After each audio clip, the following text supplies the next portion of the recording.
All right, so I'm gonna have to dedicate this video to Kyle, a guy who that's all I know about him. He's on YouTube and he's got the same engine as me in his RX-7.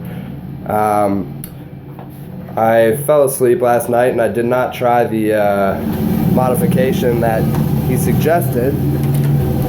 So I woke up this morning, thought about it some more, decided to go ahead and give it a shot, and I've got the truck idling right now.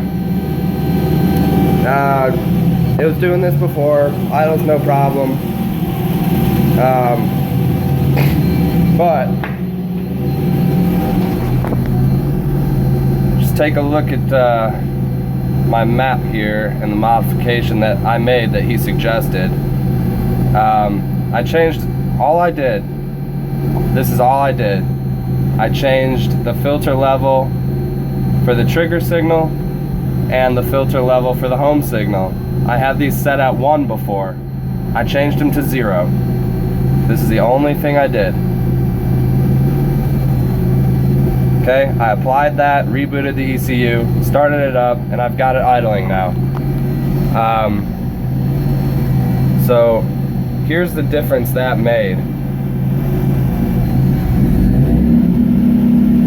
Alright, right about this point it would start breaking up and I would start getting a lot of errors.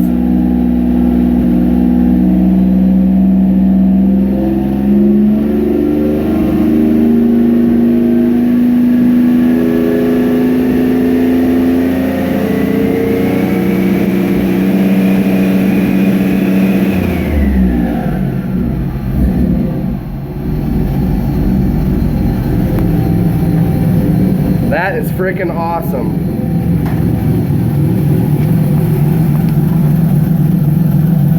I don't know if you were able to hear the turbo on that, but again.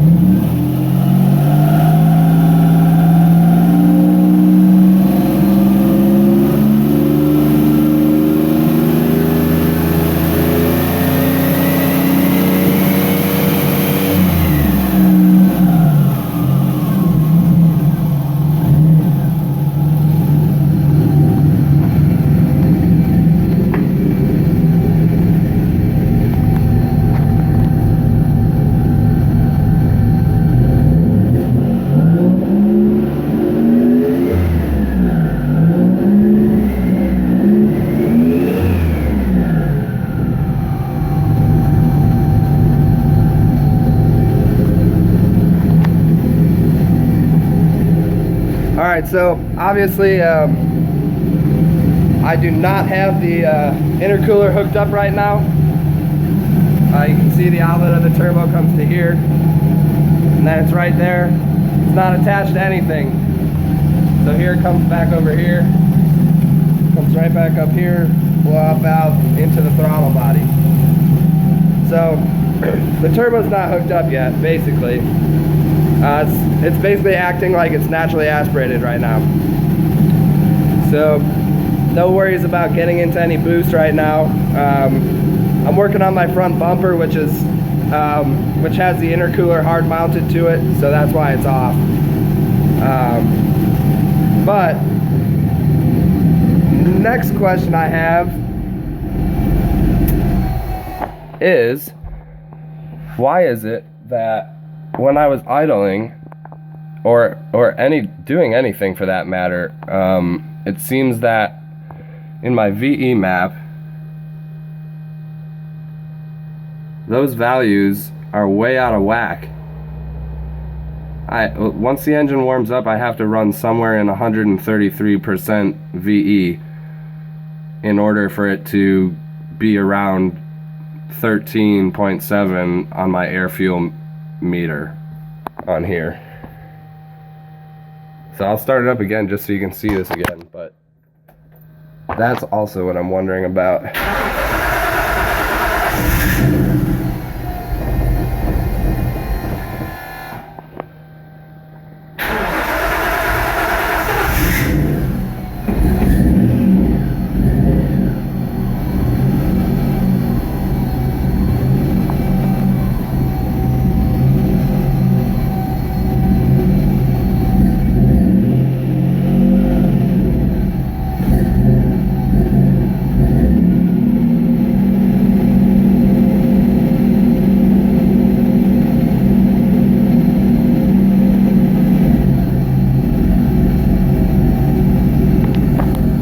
It's actually really unhappy about this right now. It doesn't even want to idle.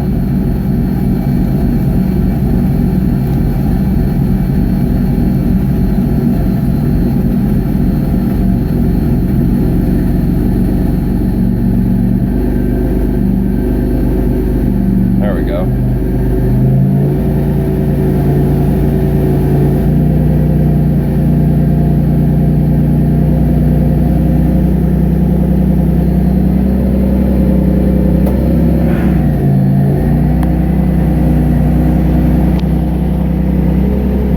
So that's my VE table, and that's my wideband O2 reading right there.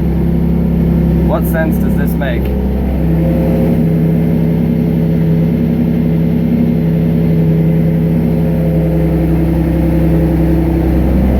My fuel pressure is correct.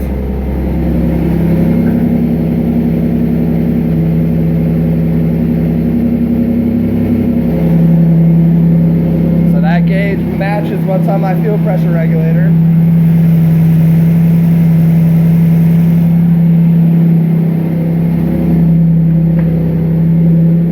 And I have the base fuel pressure set in here at 43.5, which is what it is set at on the fuel pressure regulator with the engine not running.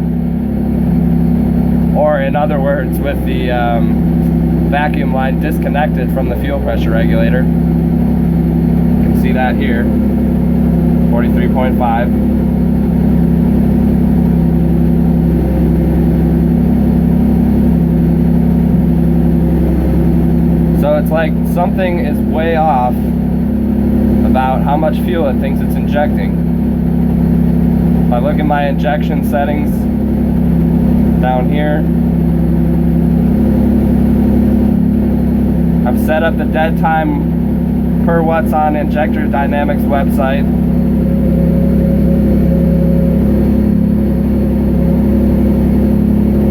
Right there. And the flow is 1,000 cc's per minute. That's what size injectors I have.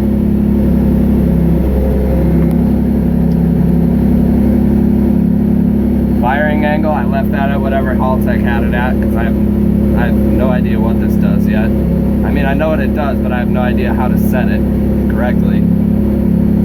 And current setting is high impedance injectors. And that's all I got. I don't know what else I'm missing here. But there's my targets. I just tried to set them all the same to make troubleshooting this a little bit more easy, but I still end up with telling it to dump a lot more fuel in just to get it idling where it seems happy and where the air-fuel ratio.